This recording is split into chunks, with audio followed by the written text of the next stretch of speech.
Tell me something.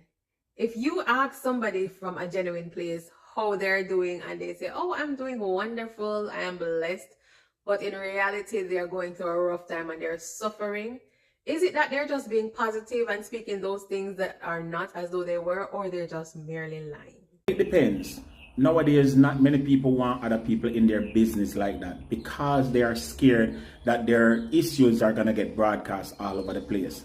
And so they may embellish the truth, or they may just choose to not say. On the flip side, there are those who speak positively irrespective of their circumstances because their faith, their belief tells them that, you know what, it's gonna work out and God is gonna fix whatever the issues are. On both sides of the fence, it could be that we embellish the truth a little bit or flat out lie. It's up to them and what them plan to do with themselves. Oh.